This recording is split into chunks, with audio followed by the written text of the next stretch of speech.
"Get out of here, Mom. My fiancé doesn't want you here. You're just making things worse."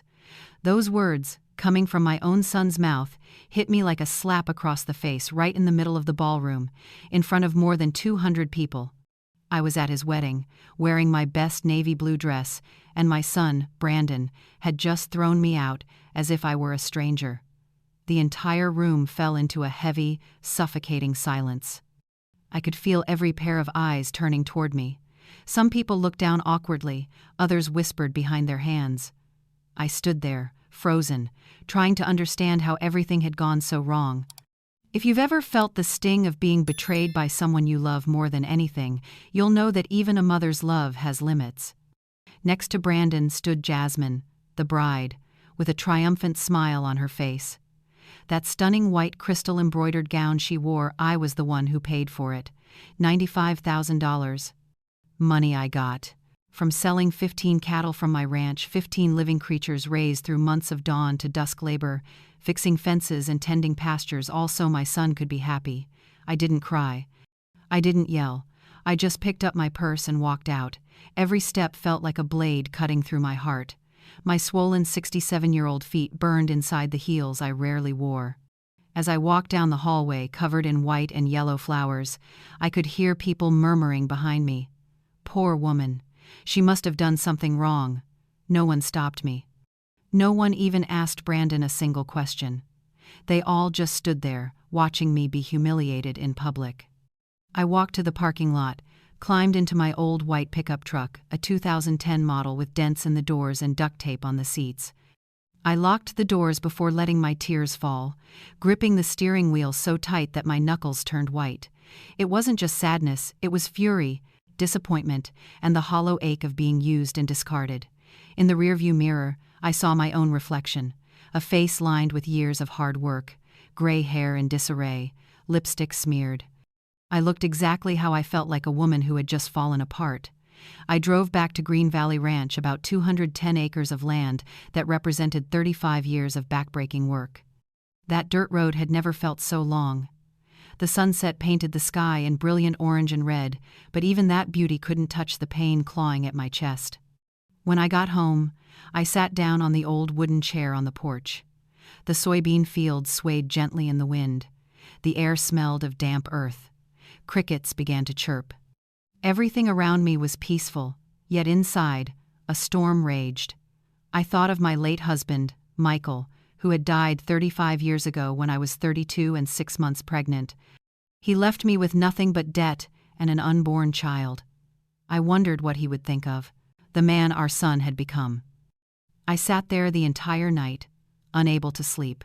I stared up at the stars, feeling the weight of all the choices I'd made. Had I gone too far by giving Brandon everything? Was there a limit to a mother's love?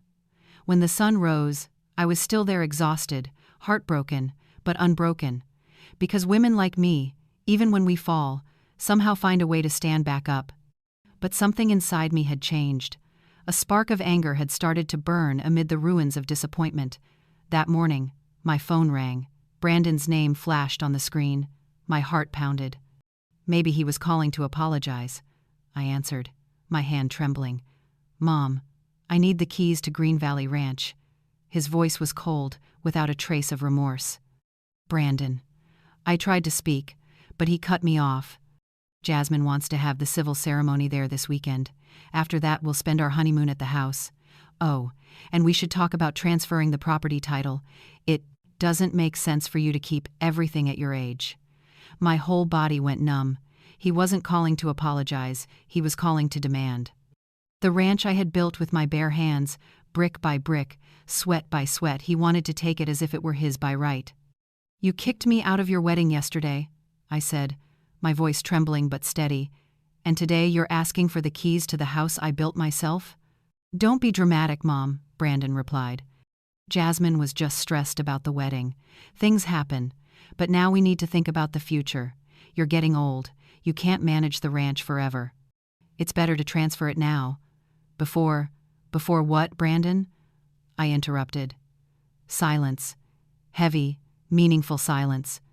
"If you cooperate, Mom, I only want what's best for you." Then he hung up. I sat there, the phone still in my hand, feeling a painful clarity wash over me. My son didn't love me. He loved what I owned. And Jasmine, she wasn't just a difficult daughter-in-law. She was an opportunist who had grabbed her chance and wouldn't let go. I looked out at the fields before me.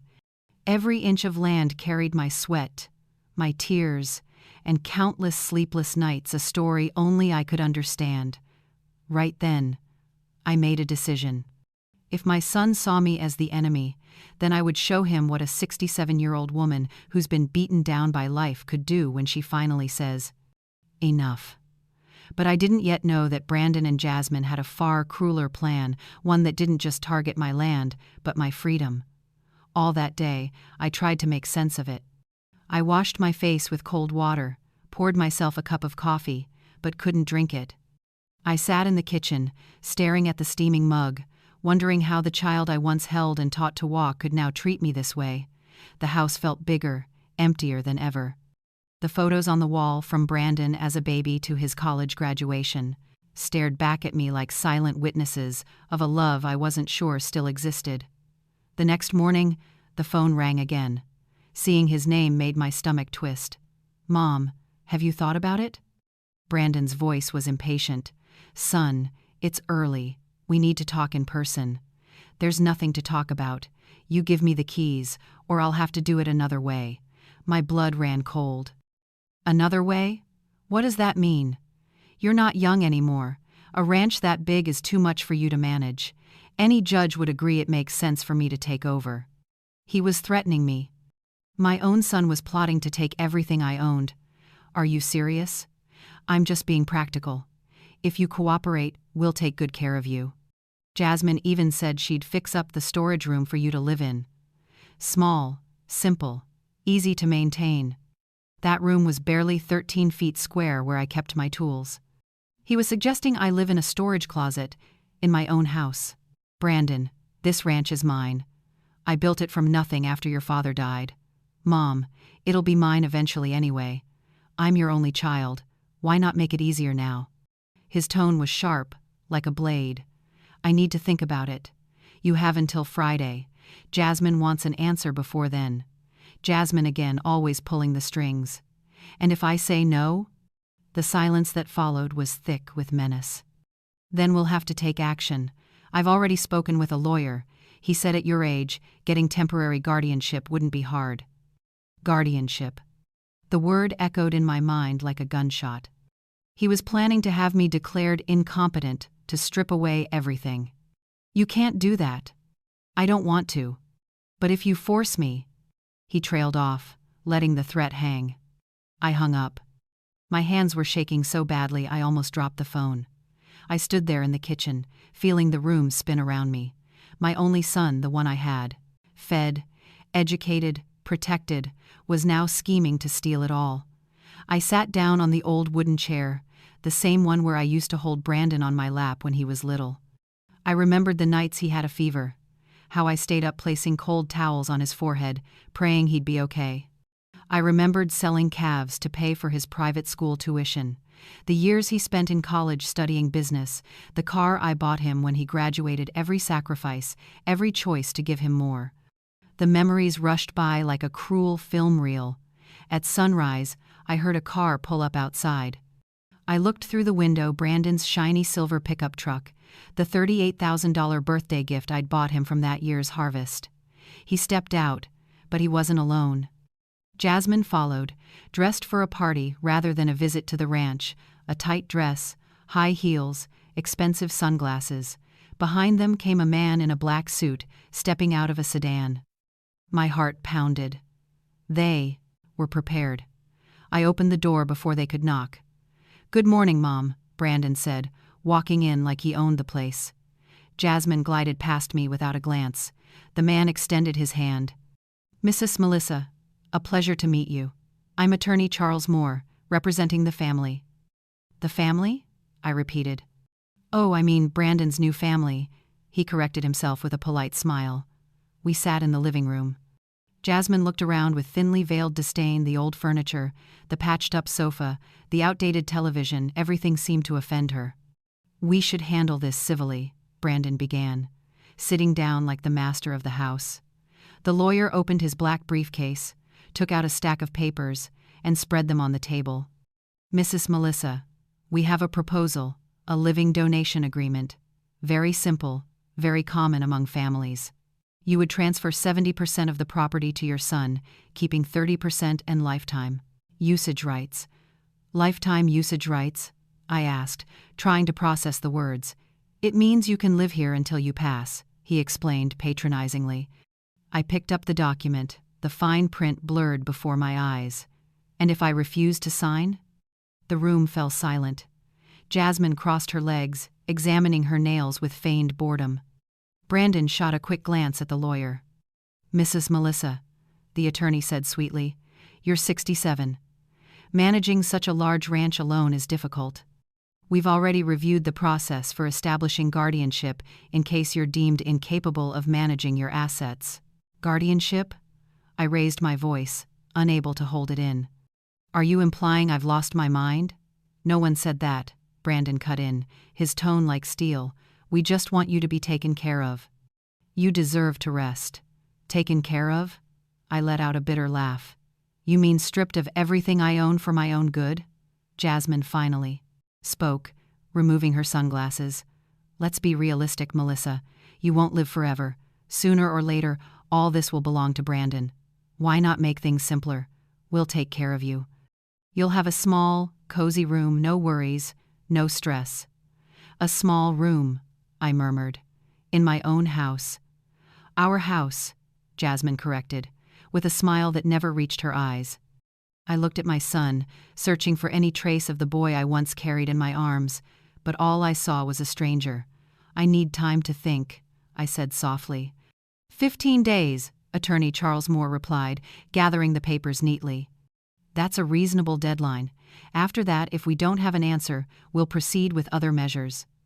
All three of them stood up together, as if rehearsed.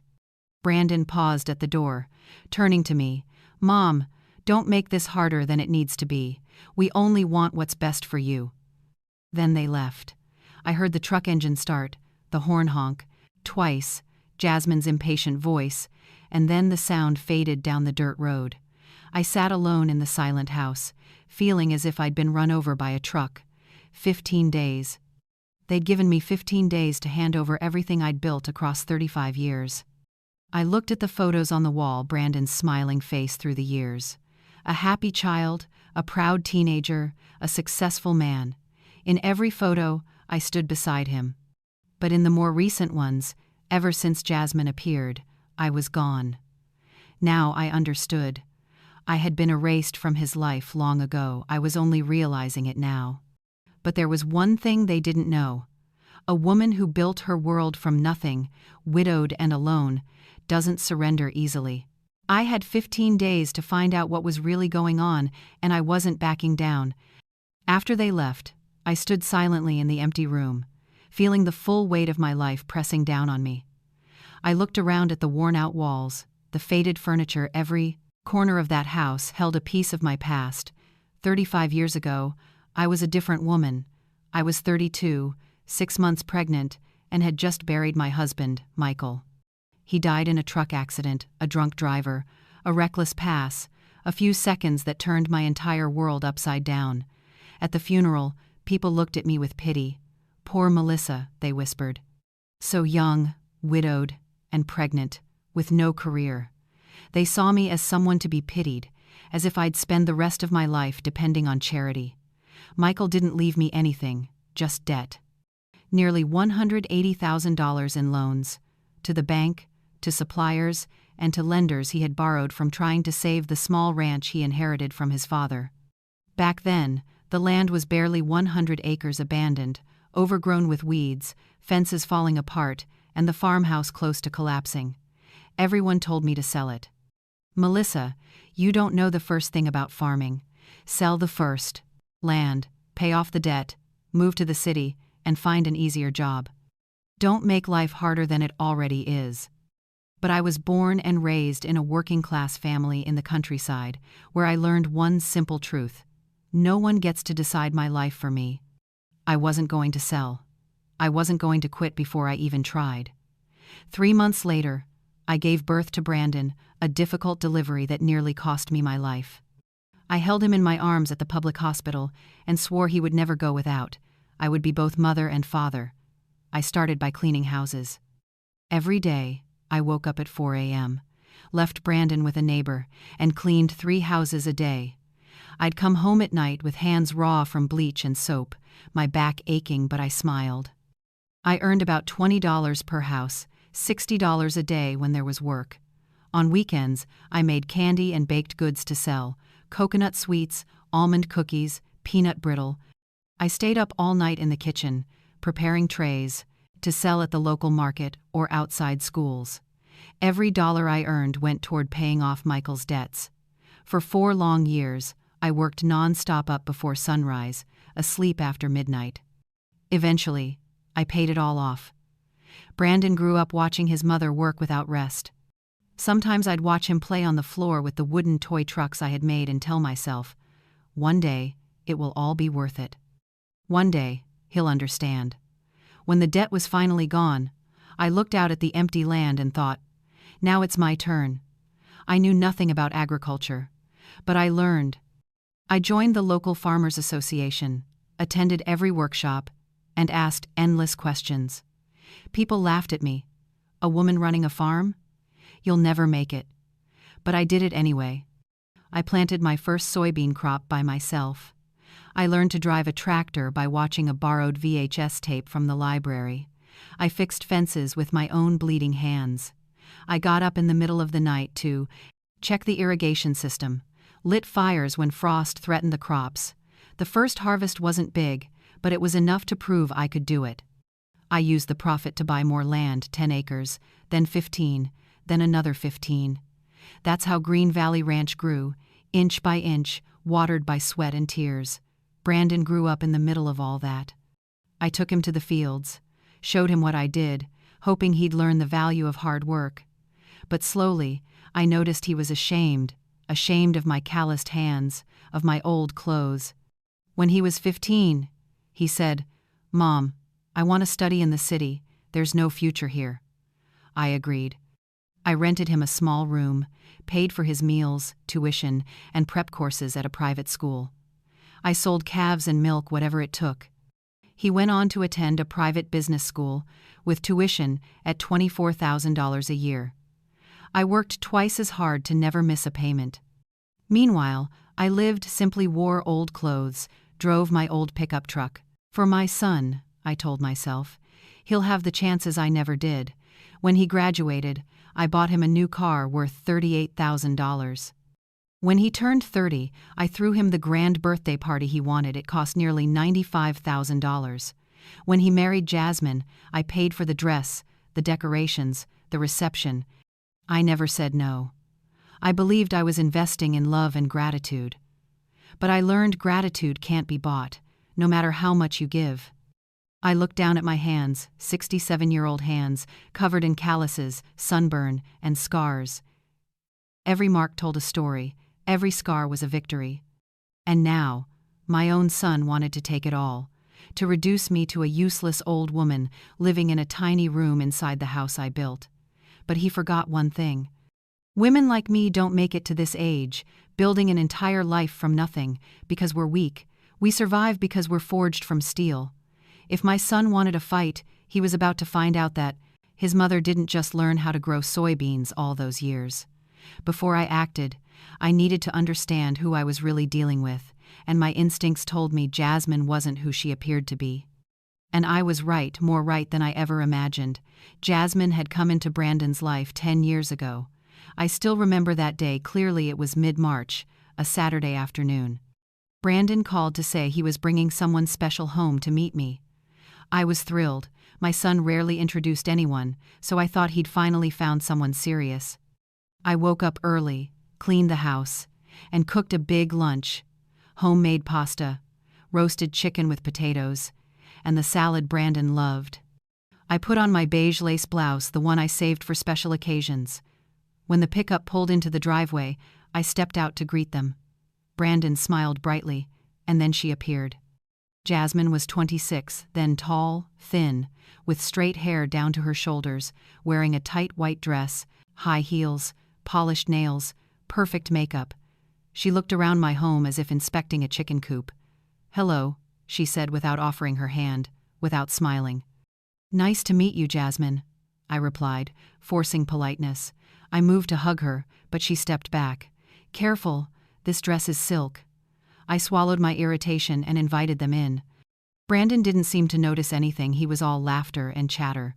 Jasmine sat down carefully, brushed her fingers across the table to check for dust, and perched on the chair like it might stain her. During lunch, she barely touched her food. "I'm on a diet," she said, pushing the plate away and pulling out her phone. Then she asked bluntly, "Melissa, how much is this place worth?" "No, ma'am, no respect, just my first name. Like we were equals." Brandon forced a laugh. "What kind of question is that, honey?" Jasmine shrugged. "A normal one. Your mother's son will inherit it anyway. I have a right to." "No." Her tone was cold, calculating. "This ranch is worth my entire life," I said quietly. "It's not just land, it's history. History doesn't pay the bills," she said flatly, then turned back to her phone. Lunch ended in tense silence. When they left, Brandon hugged me quickly. "She's just straightforward, Mom. You'll get used to her. She's great. She's great." Those words echoed in my mind for days. After that, things started changing. Brandon visited less often, always in a hurry. "Jasmine's waiting" was his constant excuse. The calls became shorter, colder. One day, he called asking for money. "Mom, I need $20,000. It's urgent. I'll pay you back next month." I didn't ask why. I sold 3 calves and sent it. He never paid me back. Then came more requests. "Mom, I need $15,000 to fix the apartment." Then, "Mom, my car broke down. I need $12,000 right away." It was always urgent. Always. Necessary. And I always said yes. Then came the engagement announcement. Jasmine flaunted a massive ring. "Brandon has such great taste," she said, showing it off. "Mom, we want to talk about the wedding," Brandon began. Jasmine opened a folder. $40,000 for decorations, $35,000 for the reception, $20,000 for the dress, a total of $95,000. "It's her dream wedding, Mom," Brandon said, holding Jasmine's hand. I saw the hope in his eyes and couldn't say no. "I'll sell some cattle," I said. "It'll take time, but I'll handle it." Jasmine smiled for the first time, a cold smile. From that day on, she started coming to the ranch more often, asking questions. "How many acres? What's the yearly profit? Any debt? Whose name is on the deed?" Brandon beamed. "She's interested in the family business, Mom. She studied management. She can help." But it wasn't interest. It was strategy. She was planning to take it all. Things went downhill fast. Jasmine began whispering poison into my son's ear. "Your mother controls everything. You're 35 and still let her decide your life. A real man takes what's his." And I watched Brandon change. He began to question me. "Mom, why haven't you transferred the ranch to me yet? Don't you trust me? Everyone says you're stingy." Stingy. Me, the woman who had given up everything for him. 2 weeks before the wedding, they came with another idea. "Mom, we think we should start a family business. You contribute the ranch, I'll manage it, and we'll split the profits," Jasmine said, while Brandon just nodded. I didn't respond. Her face hardened. "Don't you trust your own son?" "I trust him," I said, "but I don't trust you." It was the first honest thing I'd said to her. Jasmine grabbed her purse and stood up. "Let's go, Brandon. Your mother's made herself clear." They left. That night, Brandon called, his voice furious. "How could you humiliate Jasmine like that? She cried all night. She thinks you hate her." His tone was full of blame. I replied, shaking with anger. "Brandon, wake up. She doesn't love you. She loves what you're going to inherit. You're jealous because I finally found happiness. You've always been selfish. You never want me to be happy. Selfish." That word hit harder than any slap. I hung up without saying another word. Then came the wedding where I was humiliated in front of everyone, thrown out like a stranger, and now the scheme to take everything I'd built. Sitting in that empty room, I finally saw Jasmine for what she truly was. Not just greedy, but dangerous, calculating, and she had completely turned my son against me. But I didn't yet know that behind her perfect smile, Jasmine was hiding darker secrets than I could ever imagine. Secrets that, once revealed, would change everything. The 15 days they gave me felt both endless and fleeting. I couldn't sleep, lying awake wondering what to do. This ranch wasn't just property, it was my life, proof that I survived and stood tall when the world doubted me. That morning, I heard cars crunching along the dirt road. Looking out the window, I saw 3 vehicles driving into the yard: Brandon's pickup, a black sedan, and another I didn't recognize. My heart pounded. I opened the door before they could knock. Brandon led the way, followed by Jasmine, attorney Charles Moore, and 2 well-dressed strangers, a middle-aged man and woman. Jasmine introduced them. "These are my parents, Ronald and Patricia." "Good morning, Mrs. Melissa," Ronald said, shaking my hand firmly. "Sorry for dropping by unannounced." "Good morning," I replied, suspicion rising. "Why are Jasmine's parents here?" We all sat in the living room. Charles opened his briefcase and pulled out an even thicker stack of papers than last time. He spread them across the table: documents, property maps, appraisal reports. "Mrs. Melissa," he began in his carefully measured professional tone, "we have a new proposal. Instead of gifting 70% of your assets, you would only transfer 60%. You would retain 40% and lifetime usage rights. Very generous." "Generous?" I repeated, anger rising. "Generous would be letting me live in peace in my own home." Jasmine sighed and rolled her eyes. "Melissa, let's be realistic. You're 67. How much longer do you think you'll live? 5 years? 10 if you're lucky?" "Jasmine," Patricia said softly, though she didn't really stop her. "I'm just being honest, Mom. Someone has to say it." Jasmine turned to me. "You can't manage all this forever. Things get harder with age." "Why should I give it up so easily?" I asked, my voice shaking with rage. "This land is mine. I built it with my own hands. Every inch of it is my sweat." "No one denies that, ma'am," Charles interrupted smoothly. "But we need to think about the future. Brandon is your only heir. Sooner or later I'll die, and you'll get everything?" I finished the sentence he didn't dare say. The room fell silent. Brandon looked down at the floor, avoiding my eyes. Ronald looked uneasy, while Jasmine and Charles remained expressionless. "Mrs. Melissa," Charles continued, "we've consulted with experts. Given your age and the complexity of managing such a large ranch, temporary guardianship is a very real possibility, especially if there's evidence that you're putting your assets at risk." "Evidence of what?" I snapped. "This ranch is profitable. I've never missed a payment or owed anyone a cent. Poor management isn't just about debt," he said softly, in that fake sympathetic tone. "Sometimes it's about poor decision-making. For example, refusing a reasonable proposal from your own son could be seen as a symptom of pathological stubbornness. Pathological stubbornness. They were building a case to declare me incompetent, to strip me of everything." "No one wants things to go that far," Brandon said without lifting his head. "That's why we're offering this deal. Just sign it, Mom, and you can stay here comfortably. You won't have to worry about anything. We'll take care of everything." "Take care of everything?" I repeated bitterly.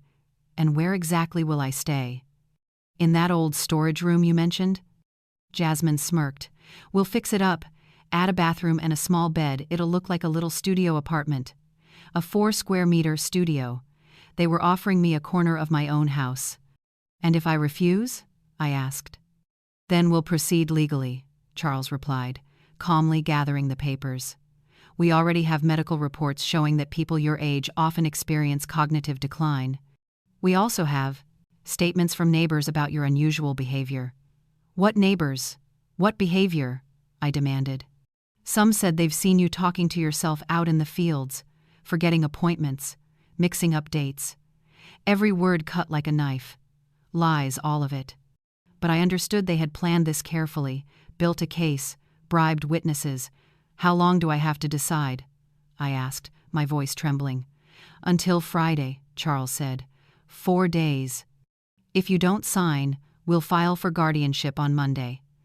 Jasmine stood, smoothing her dress. Let's go, honey. I think Melissa needs time to think. She turned to me with a fake smile. But think carefully, because once the court rules, you won't get to choose anymore. Then we'll be free to do whatever we want with this place. They all left. Ronald and Patricia kept their eyes down, avoiding my gaze. Brandon walked past me as if I didn't exist. Jasmine was the last one through the door. She turned back and said sweetly, "Oh, one more thing, Melissa. When this place becomes mine, the first thing I'll do is tear down this old house and build a modern mansion. It'll be beautiful." Then she laughed and walked away. I stood there, in the home that had held more than 30 years of my life. Every board, every brick carried a memory, and she wanted to erase it all. That night, I sat on the porch and cried for the second time in decades. But these tears weren't just for sadness. They were for anger, humiliation, and resolve. I had 4 days to find a way to save everything I had built. Looking up at the starlit sky, I heard a voice inside me. Don't give up. Not now. Not after everything. But I knew I couldn't fight them alone. I needed help, and I thought of someone, Mrs. Irene. My neighbor, who knew everything that happened in this town. Maybe she knew something about Jasmine that I didn't. I couldn't just sit still. I walked around the house, touching every memory. The wooden table Michael built before he died, the kitchen cabinet I had repainted 5 times, the pencil marks on the wall showing Brandon's height year after year. 35 years of my life contained within these walls, and Jasmine wanted to destroy them all. I went to my bedroom and opened the closet. Deep in the corner, beneath old blankets, was a shoebox where I kept papers, letters, and photographs. I sat on the bed and lifted the lid. The first thing I saw was a letter from Michael. He wrote it when he found out I was pregnant, just weeks before he died.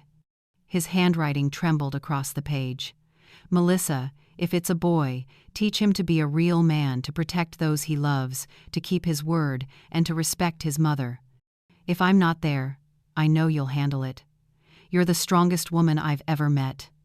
I pressed the letter to my chest as tears streamed down. Michael believed in my strength, but right now, I felt small and exhausted. I kept searching and found old photos of Brandon, 6 years old, grinning proudly while holding a fish we caught together, 12 years old in the school uniform I washed by hand every day, 18, in his graduation gown, hugging me tight. In every photo, his eyes were full of love and pride. When did that change? When did I become a burden in his eyes? I found old birthday cards I'd written for him. When he was 15, I wrote, "You are my greatest pride.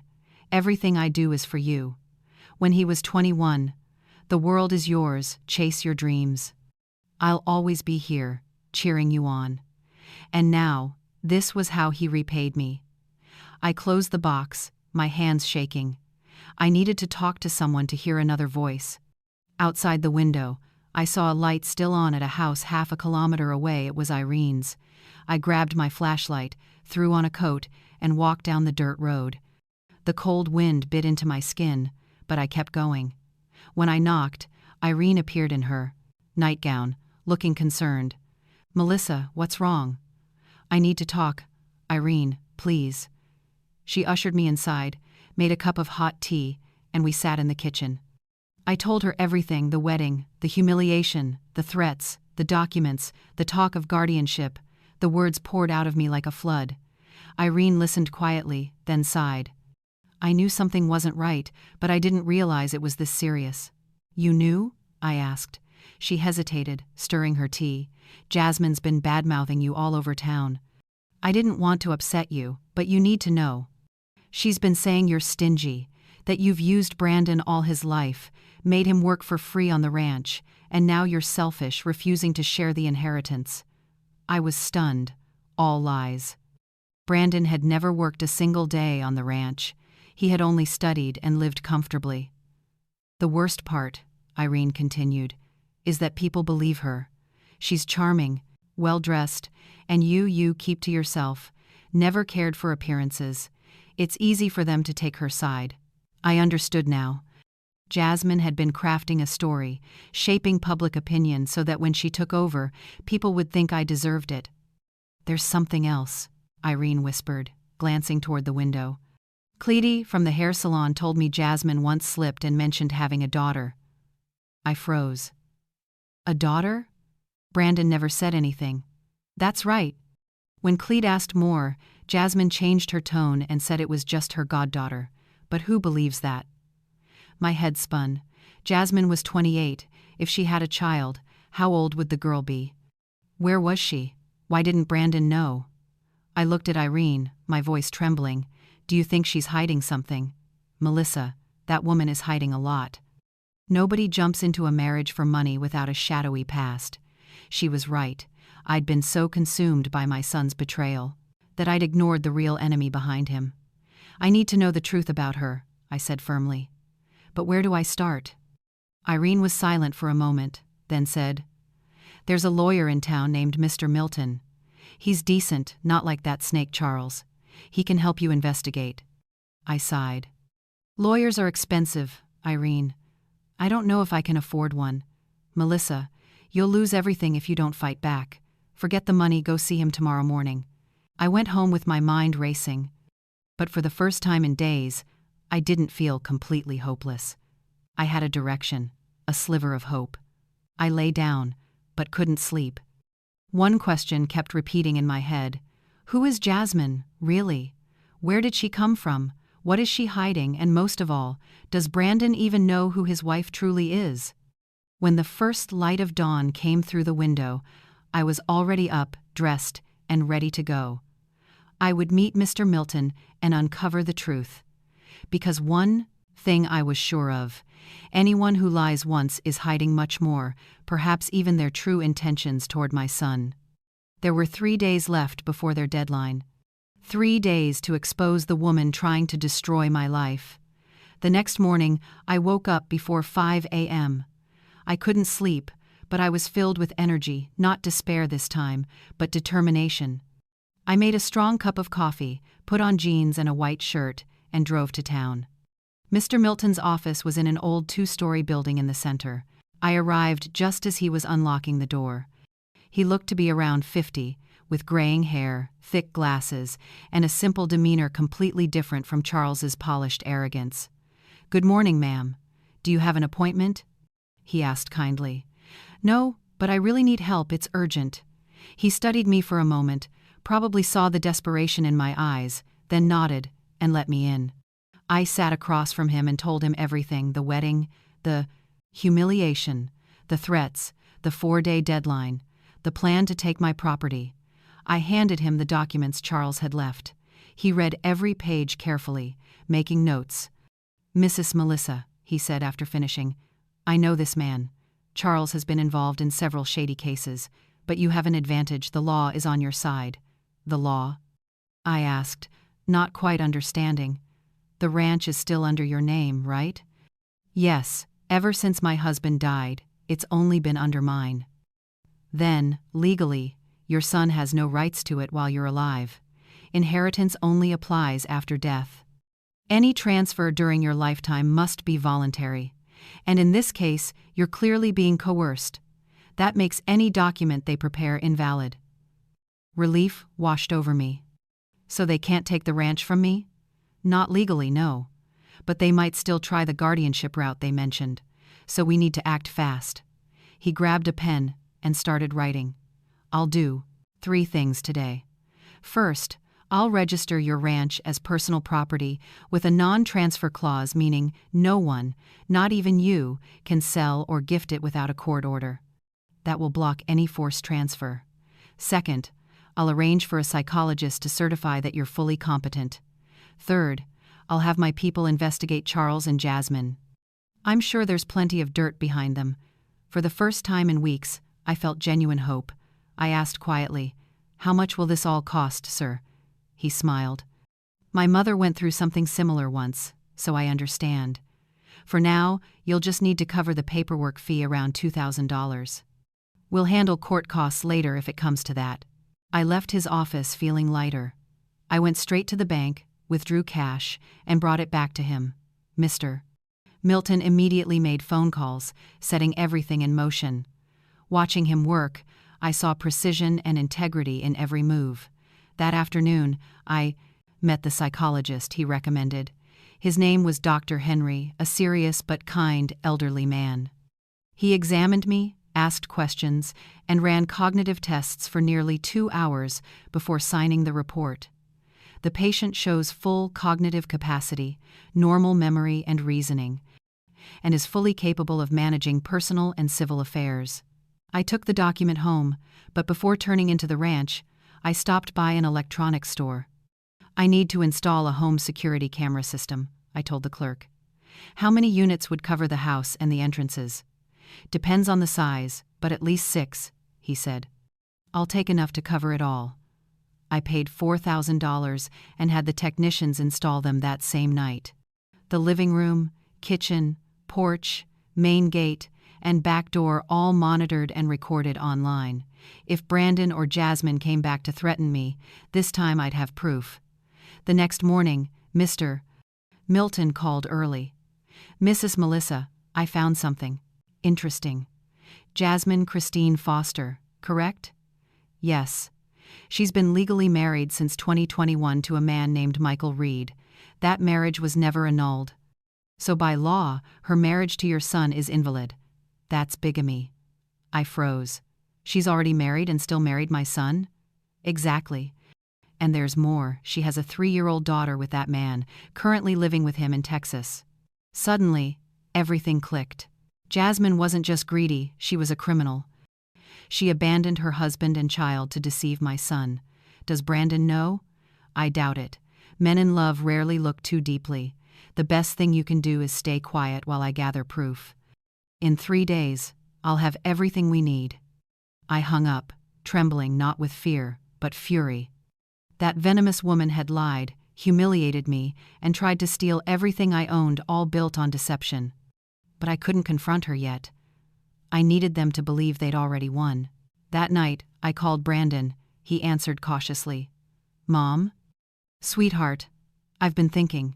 You're right. I'm old, and I don't have the energy to keep fighting. We'll go ahead with the transfer." There was silence for a few seconds. "You mean it?" "I do. But I want it to be a special occasion. Invite everyone this Saturday, you, Jasmine, her parents, and Charles. I want to sign the papers in front of everyone, properly." "I knew it, Mom. You're finally seeing reason. You won't regret it. I trust you," I said softly, swallowing the bitterness in my throat. 10 a.m. I'll have breakfast ready for everyone. Perfect. I'll tell them right away. When the call ended, the corners of my lips lifted not in joy, but in the quiet smile of someone ready to strike back. They thought they were about to win, but they didn't know they had just stepped into my trap. I had 2 days to finish my plan, 2 days to prepare the final blow.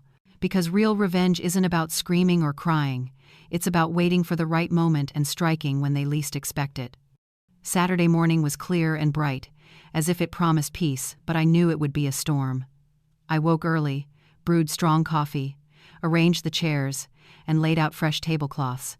I baked cornbread, made cheesecake, and prepared fragrant coffee, all as though this were truly a cheerful property transfer party. Every act was a silent mockery of their lies. Mr. Milton arrived around 8:30, parking far down the road so no one would notice. He brought a briefcase filled with evidence, marriage certificates, photos, recordings. "Are you sure about this, Melissa?" he asked in a low voice. "It's going to be harsh." "I'm sure," I said. "They humiliated me in public. Now it's their turn." He connected his laptop to the television and tested the files. Every security camera in the house was ready to record. I trembled not with fear, but with adrenaline. Near 10 a.m., the cars began to arrive. First came Brandon and Jasmine. She stepped out in a tight red dress, high heels clicking on the gravel, holding a bottle of champagne, smiling wide. "Hello, Melissa," she said, walking straight into the house like she owned it. I brought champagne to celebrate. Brandon followed, grinning. Mom, I knew you'd understand. You'll see. Everything's going to be so much better now. Next came Ronald and Patricia, Jasmine's parents, trying to look natural, but clearly uneasy. Finally, Charles appeared, with his leather briefcase and that same arrogant smirk. They all sat in the living room. Jasmine poured the champagne, her voice dripping with satisfaction. Everyone, this is such a special day. Melissa finally realized family comes first. Charles opened his case and took out a stack of papers. Mrs. Melissa, everything is ready. Just 3 signatures, quick and simple. I held the file and pretended to read. The air felt heavy. Jasmine tapped her nails against her glass. Brandon smiled impatiently. I lifted my head. Before I sign, I'd like to say something. Mom, there's no need for speeches, Brandon interrupted. I raised my hand for silence. Yes, there is. Because this moment matters. I took a deep breath. It took me 35 years to build this ranch. I was 32, widowed, 6 months pregnant, buried in debt. Everyone told me I'd fail, but I didn't quit.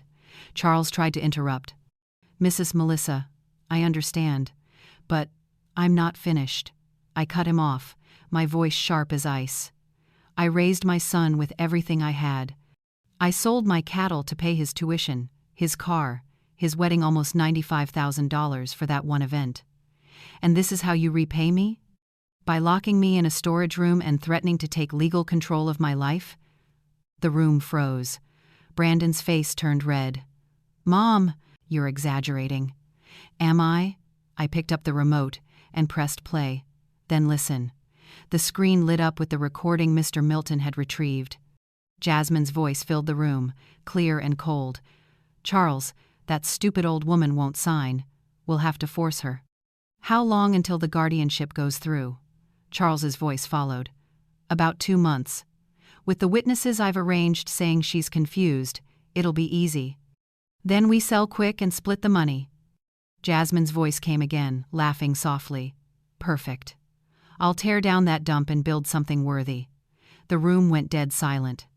Jasmine's face turned pale. Charles jumped to his feet, reaching for his briefcase. That's an illegal recording, he shouted. Sit down, I said coldly. And he did. There's more, I said, pressing another button. The next file appeared on the screen, a legal document, a marriage certificate. Her full name was displayed in bold letters. Jasmine Christine Foster, legally married since July 15, 2021, to a man named Michael Reed. The certificate was issued in the state of Texas. Brandon turned to Jasmine, his face ghostly white. What is she talking about? Jasmine stammered, her voice shaking. It's fake. I switched to the next image. Jasmine, smiling in a photo with a man and a little girl. Her daughter, Isabella, 3 years old, living with her father in Texas. The room exploded. Brandon jumped to his feet, stunned. You have a husband? You have a child? Jasmine reached for his hand. Honey, I can explain. He pulled away as if burned. Explain what? You lied to me. So our marriage isn't even legal? Patricia burst into tears. Jasmine, what have you done? I answered for her. She deceived everyone. She married my son to steal from him, and it's not the first time. Mr. Milton found 2 similar cases in other states. She targets wealthy men, marries them, and drains them. Ronald's face went crimson. Mrs. Melissa, I swear, we didn't know. I believe you. You're victims too. Charles tried to leave, but Mr. Milton stepped out from the kitchen, blocking the doorway. Going somewhere, Charles. Before we discuss your unethical conduct. I've already filed a complaint with the Bar Association. Coercing the elderly, falsifying witness statements, your license won't last the week. Charles went pale as paper. Brandon sank into a chair, clutching his head. Mom. I didn't know. Didn't know, or didn't want to? I asked, staring at him. You chose to believe her instead of your own mother. Jasmine finally snapped. Fine. Yes, I did it. But do you know why? because people like you have everything handed to them, sitting on wealth while others struggle to survive. Handed to me? My voice dropped low, sharp. I bled for everything I have. You, on the other hand, steal. I threw Milton's folder onto the table. Here's all the proof: bigamy, fraud, conspiracy. Copies are already with the police. There's an investigator waiting at the station for your statement. Jasmine went white. You can't do that. Not only can I already did. Seeing the fear in her eyes and the shame on my son's face, I finally felt something I hadn't in years control. But it wasn't over. I picked up another folder, speaking slowly. And one more thing. Brandon, you've borrowed money from me 17 times over the past 2 years, about $292,000 total. He looked up, eyes red. Mom, I was going to pay you back. How? You haven't had a steady job in 3 years. Where did it all go? I held up the bank statements. Online gambling $78,000. Jewelry and designer clothes for Jasmine $82,000. Vacations $45,000. Apartment renovations $67,000. And that business you said you were starting? $20,000. No company ever existed. Ronald buried his head in his hands. Patricia sobbed uncontrollably. They had just realized the daughter they'd raised wasn't the person they thought she was. I looked at Jasmine, my voice cold as steel. And worst of all, I found out you were already planning your next scam. Mr. Milton uncovered your messages on a criminal forum. You've been flirting with another target in Oklahoma. Brandon turned toward her, speechless. You were going to leave me? Jasmine sneered. Of course. You think I'd stay with a loser like you? I only used you to get closer to your mother's money. I didn't expect her to be sharper than she looks. The room went still. Brandon stepped back, leaning against the wall like a man crushed under his own mistakes. Charles tried to salvage what he could. Mrs. Melissa, we can settle this quietly, no need for the police. Too late, I said. Detective Marcus is on his way with 2 officers. Mr. Milton just confirmed they'll be here in 15 minutes. Jasmine screamed, knocking over her champagne glass, shards scattering across the floor. You bitter, selfish old woman. No one can stand you. I met her eyes. I'd rather be alone with dignity than surrounded by snakes like you. She lunged forward, but Mr. Milton stepped in front of me. Do you really want to add assault to your list of charges? She froze, shaking with rage, then turned to her parents. Let's go, Dad. But Ronald stood still, looking at his daughter in despair. Jasmine, what happened to you? We didn't raise you like this. You raised me in poverty, in that pathetic little house. I deserve better. Patricia sobbed. We gave you love, education, values. If you chose the wrong path, don't blame your parents. For the first time, I felt sorry for them. They, too, were victims. Engines roared. Outside, I looked through the window and saw police cars pulling up to the gate. Detective Marcus entered with 2 officers. Mrs. Melissa, we've received all the documents from Mr. Milton. We'll need you and the witnesses at the station to complete the report. Jasmine tried to slip out the back, but one officer blocked her path. Ma'am, please cooperate. It'll be easier for everyone. Jasmine looked around, realizing she had no way out. I haven't done anything illegal. Marriage is a personal matter. Bigamy is a crime, ma'am, the detective replied firmly, as are fraud and falsifying information. Charles tried to defend himself. I was just doing my job as a lawyer. Coercing an elderly client with false documents is also a crime, sir. You'll need to come too. As the police led Jasmine and Charles away, Ronald and Patricia approached me. Mrs. Melissa, we don't know how to apologize. I gently took Patricia's hand. No one ever imagines their child could become someone like that. I understand. They left with their heads bowed in shame. Only Brandon and I remained in the silent room. He leaned against the wall, looking 10 years older than he had that morning. Mom. His voice cracked. I'm sorry. I really didn't know. No, you didn't want to know, I said softly. I tried to warn you, But you chose to believe her. I was blind, Mom. She made me feel like I mattered. I looked straight into his eyes. Brandon, you've always mattered. But instead of recognizing it through the mother who's always been here, you needed a manipulator to tell you so. He slid down to the floor, hugging his knees like a lost child. Part of me wanted to go to him, to hold him like I used to. But another part, the one that had been hurt, humiliated, betrayed, couldn't. You want to know what to do now? Learn. Grow up. Stop waiting for someone to hand you anything. Get a real job. Pay back your debts. Be a man. And you? Will you ever forgive me? He asked quietly. I looked at him, then out the window where the sunlight poured over the wide fields I had built with my own hands. I don't know, Brandon. I really don't. But one thing I did know, nothing would ever be the same again. I stood, looking through the window at the bright land beyond. Get up, I said, without turning around. Brandon struggled to his feet, wiping his tears. When you called me that day demanding the ranch keys, do you know how I felt? I turned to face him. I felt like I'd lost my only son. The boy I once held and protected was gone, replaced by a stranger driven by greed. Mom. Jasmine manipulated me. No, I cut him off, my voice sharp as glass.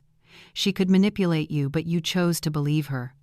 You chose to humiliate me on your wedding day, to bring a lawyer into my home to threaten me. Don't blame her for everything. You're 35. Take responsibility for your choices. He bowed his head in silence. I took a deep breath. Do you know how many times I almost gave up? When I was widowed, pregnant, penniless, but I kept going, because I promised you'd have a better life. Everything I did was for you. I know, Mom, let me finish. I opened the folder on the table. I've thought a lot, and I've made my decision. Yesterday I signed new papers. The Green Valley Ranch is now a community agricultural cooperative. 40% of the ranch's profits will be dedicated to social projects named after my husband, Michael. We'll create a scholarship fund for underprivileged children, a support program for widows, and a food supply initiative for struggling families. Brandon's eyes widened in shock. And the other 60%, I continued, will be used to support my own living expenses until I pass away.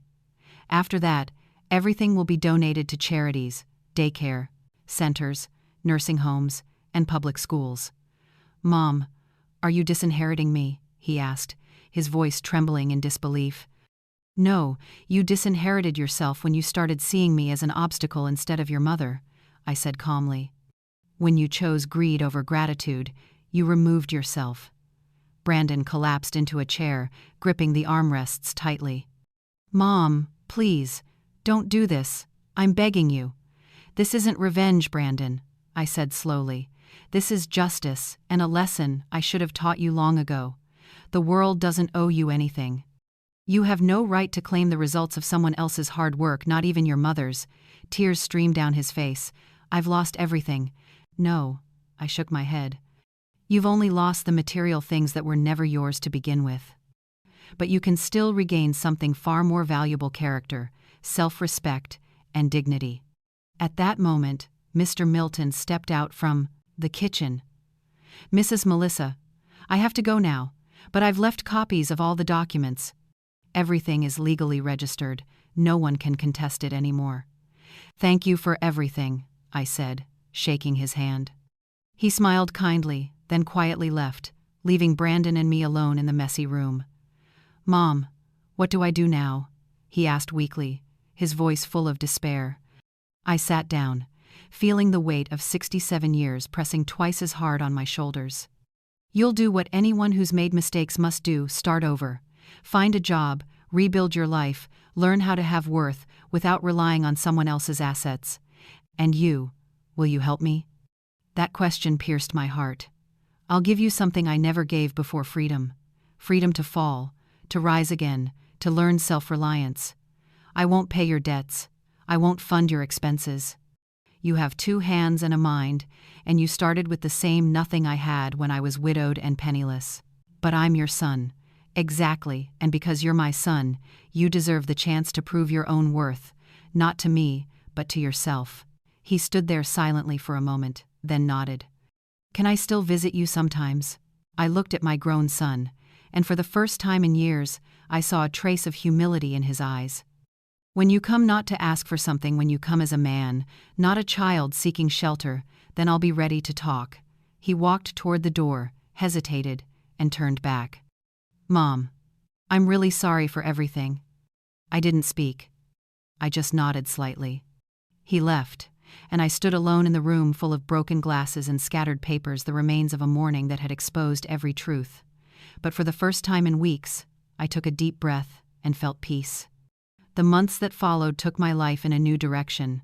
Jasmine was arrested and sentenced to 2.5 years for bigamy and fraud. Charles lost his license to practice law and is awaiting trial.